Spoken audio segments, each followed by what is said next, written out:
Hello, welcome to Dungeon Rolls Podcast. I'm your host Justin. Today we're going to be showing off my Super Nintendo collection. Most of these are RPGs, but I got a few non-RPGs, right?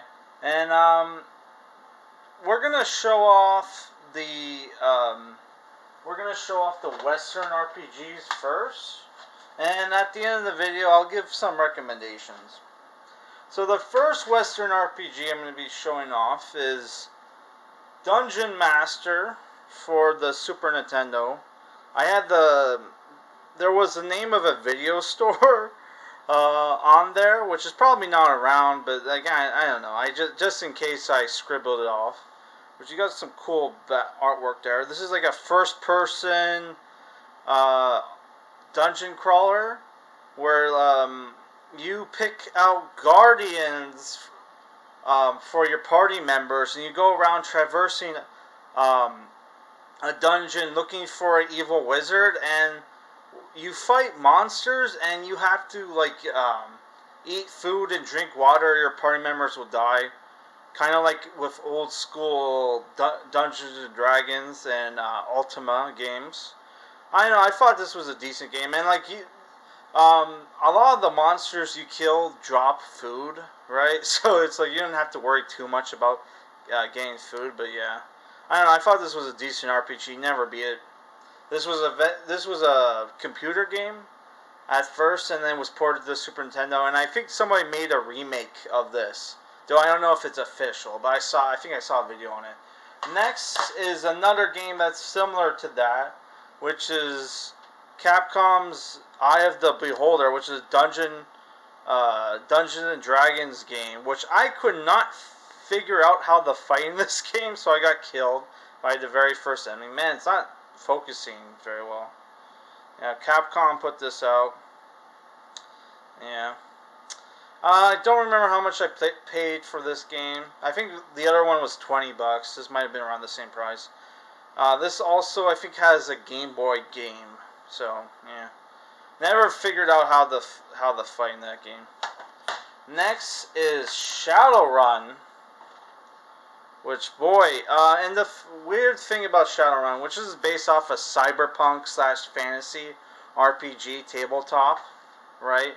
And it's, depending on which version you get, either Sega Genesis or Super Nintendo, you get, it's completely two different games with different protagonists, right? I don't know, I can't remember which one people say is better, right? But I got the Super Nintendo one. Next is a Wizardry game, Wizardry 6, Heart of the Maelstrom, released by Capcom. Plays pretty much the same as Wizardry 1. Yeah, they didn't even update the graphics that much. And didn't enjoy this game. Next is another Ultima game, because in my NES collection I had a few Ultima games. This is Ultima: The False Prophet, right, by Origin. This is if you look closely, it says it's a Lord British game, right? Played some of this. It's a thing where I didn't know where to go, so I got lost a lot. But I thought this was a decent game for the Super Nintendo, right? Yeah. So next we're gonna show our non-RPGs. We got a few fighting games for you fighting game fans. Killer Instinct, which has an awesome soundtrack, right? Which I think they made a new Killer Instinct for the Xbox One when it first came out.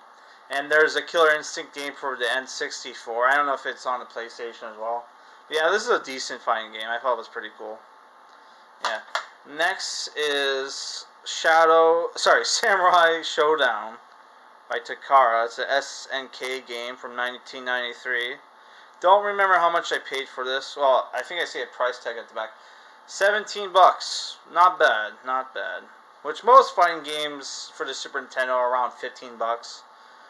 I might get Fatal Fury one day, but yeah, that's aside from that, not really interested in any other Super Nintendos.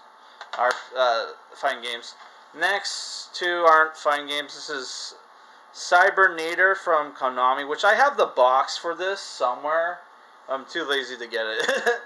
Which my friend who owned like a video game store, he had to move to a different town, right?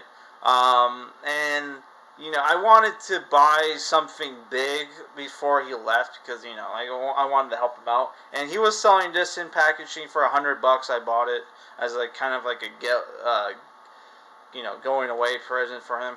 Because yeah, he had to move because crackheads were like harassing his store a lot, and like they would steal shit, and like the cops did not give a fuck because they're crackheads, I guess. And who wants to deal with that? Yeah. So I bought this for $100. Probably was ripped off, but and it's a side-scrolling shooter game where you play as a mech. I thought it was decent. Right. Next is, if you watch SNES Drunk videos, you probably saw this review. Excalibur 2097, which is a side-scrolling action game. I can't remember how much I paid for this game. I think I paid way more than he said it would cost. I think I paid like I paid like $50 for this, but like, yeah. Which, you know, was a decent game. Yep. Next, we're going to go into our JRPGs. But first, I want to show off a Super Famicom game, which unfortunately I can't play Super Famicom games anymore because my Retron 3 broke because one of the stupid pegs broke off the thing, for the you know, connectors or whatever, so I can't play Super Famicom games, but I still have this game, which is Gundam F91, right? Which the movie was not very good, but the game was cool. And what sucks, if you watch Gundam F91, they have the F91 Gundam, but they don't have the F90. Which, when you start off the game, you play as the F90, right? Which, yeah. Here's the back. It's like, it pretty much plays like Super Robot Wars, right? Yeah, I thought this was a decent game. Looks like a VHS, but it's a game. Trust me. I did not pay $100 for this game, by the way. I can't remember how much I paid for it, but I got it at, like, this came out in 1991, by the way. Yeah. Yeah. I thought it was a decent game. Don't know if I'm ever going to play it again. I'm going to have to get a Retron if I ever do. Yeah. So next, we're going to do our Super Nintendo RPGs, which I might have some that might, you know, surprise people, right? First one is Final Fantasy Mystic Quest by Squaresoft, which this is a notorious game, by the way, because this was basically, it's a little dusty. Square basically thought that, like, their RPGs were a bit too hard for people, which I got lost in sequence breaks, Final Fantasy V, so they're not wrong. Which, this is basically an RPG on rails, where like there are areas you can explore, but basically you're going to points on a map and exploring dungeons or whatnot. And there's little puzzles where you get like different weapons and stuff, and like you go through the puzzles like Legend of Zelda. So there's like cool Legend of Zelda elements plus Final Fantasy. I thought this was a decent game, but people hated it, man. Oh boy, because I think people felt insulted. Like me, you made like a Final Fantasy game just for the West, man. Yeah, people got really insulted by that. This is like a decent price Super Nintendo game. This is like $20. I thought it was good, right? Next is an action RPG from Kemco Seika, which is Lagoon. A lot of people trashed this game. I thought it was decent, and I kind of liked how his color scheme, the sprite, looks like, you know, Parn from Record of Lodoss War. So whenever I'm in the mood to play like a Record Lodoss War game, which I don't own any, I think there was one for the for the Dreamcast, which was the Diablo clone, but I don't have a Dreamcast. So yeah, whenever I'm in the mood to play like kind of a Record of Lotus War game, I play this one, which is an action RPG. It's not too bad. I thought it was decent. Yeah. Yeah, not much to say. I think I paid $30 for this. Don't remember. Next couple are NX games, which this is Brain Lord. I don't have any of the more expensive NX games. Like what were they? Like Soul Blazer and like Illusion Gaia. Illusion Gaia I've seen for decent prices. Haven't picked it up yet, but I'm going to at some point. Though when it comes to collecting JRPGs, I mostly focus on Super Nintendo and not Super Nintendo, PS1 and PS2. But yeah, I might try to get Illusion Gaia someday. But yeah, this is an action RPG. I'm not a fan of the graphics too much in this game, but I thought it was alright. You play like a dragon warrior in this game, or something like that, which I thought was weird. Yeah, you explore like a tower or something. You have like magic, like to help you with traps or something. I can't remember, but like yeah, I thought this was a decent game.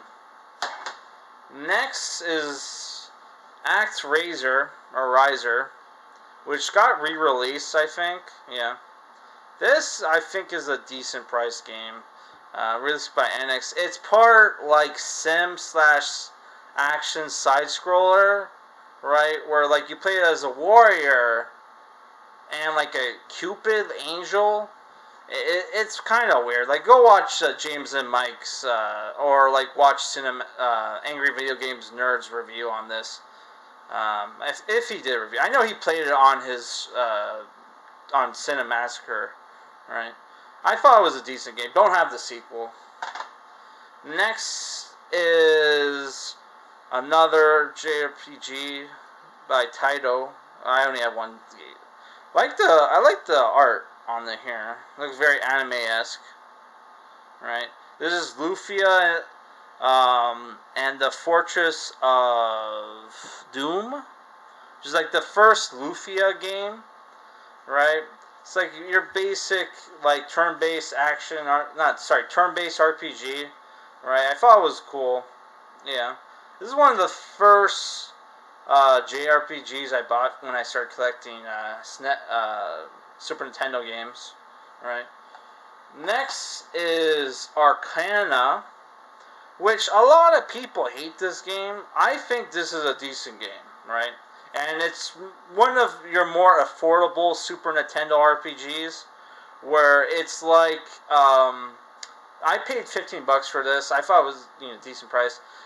This is a good game if you're like, man, you want to play like a wizardry style game, but you find the wizardry games too hard. This is a good game to play, especially if you don't like first person. Turn-based RPGs, which this is first-person turn-based RPG, but like in the corner, your characters are displayed on cards, and when you attack, they mimic attacks too, so which I thought was cool. And what's cool about this game is when you explore dungeons, a lot of old games you have to like draw maps as you're playing the dungeon crawling or you're gonna get lost. Here, the game has a map that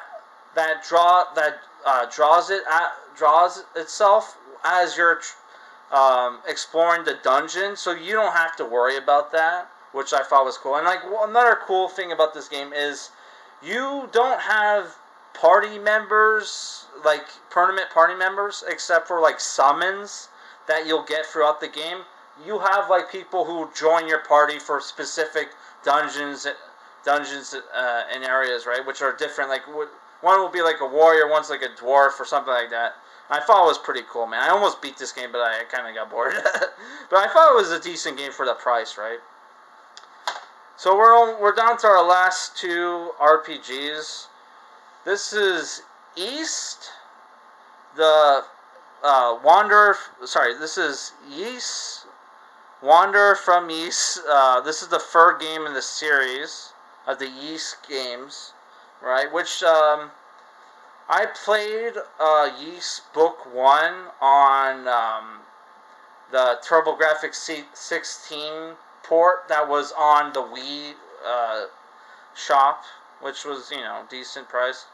Yeah, this game's pretty cool, but the final like area in the game is super hard, and your equipment is useless. You have to try to traverse the dungeon, like the area, while avoiding enemies, so you can get the final equipment in the game, which is like a gold sword and shield or something like that, which was super rough. I quit at that point, but I thought that was a good game until it got to that point. But yeah, man, this game is super tough at the end, but it was a pretty cool RPG, right? Next is a Koei Rpg, which I had to get this game fixed, and because the battery was dead, so I couldn't save, right? And the guy fixed it, but then he forgot to put the screws back on. So it's like, oh man, I gotta get glue or something, man. But yeah, he forgot to put the glue back, the screws back on. So this is Indo, or I Nindo, however you pronounce it, Way of the Ninja. This is a Koei RPG where you play a ninja from the Iga clan who goes on a quest to assassinate Nobunaga Oda, or Oda Nobunaga, who's at the back there, wearing Western breastplate armor, right?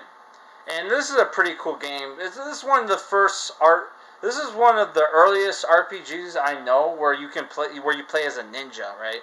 And you can also recruit party members. It's a pretty cool open world game, and you can do magic and stuff. Though the graphics are pretty lackluster. They're not exactly 16-bit, because this was like an early PC RPG that was ported to the Super Nintendo. But I think it's worth getting if you can get it, right? Which I had a lot of fun playing this game. I think I can't remember how much I paid for it. I think I paid $30, but it's a decent game, right? Yeah, so I'm gonna put this in the thing. So yeah, that's it for this video, guys. Tune in next week or around Christmas time, where I'm gonna show off what stuff I got for Christmas. And I got an early Christmas gift today. I got Digimon card game box from the Battle of Omni card set, which came with 24 packs. 24 packs, which comes with 12 cards per pack. So it's like, holy crap, man. I don't know if I have enough sleeves. So yeah, I'm going to do an unboxing of this, and when that unboxing, I'll open up 2 packs, because I don't want to open up too many packs at a time, because it's a hassle to sleeve them, and I don't know if I have enough sleeves for all these cards, man. Holy crap. But yeah, I'm looking forward to this. So yeah, that's it for this video, guys. Peace. I hope you enjoy. Also, for Christmas, I'm thinking of uploading a video where I play some Super Nintendo games. So I'll either play, and let me know if you want to see me play any of these games. If not, if you don't like any of these games, I do have the Super Nintendo Classic, which has the preloaded Super Nintendo games, like some of the Marios, like Legend of Zelda, Star Fox 1 and 2, and Secret of Mana, what is it, Final Fantasy 3 or 6, depending, and Earthbound, which I'm going to play Earthbound at one point, So yeah, let me know if you guys want to see me play any of these games, right, and review them. Or any of the games on the Super Nintendo Classic, which I'm going to review. I'm going to try to play and beat Earthbound at one point.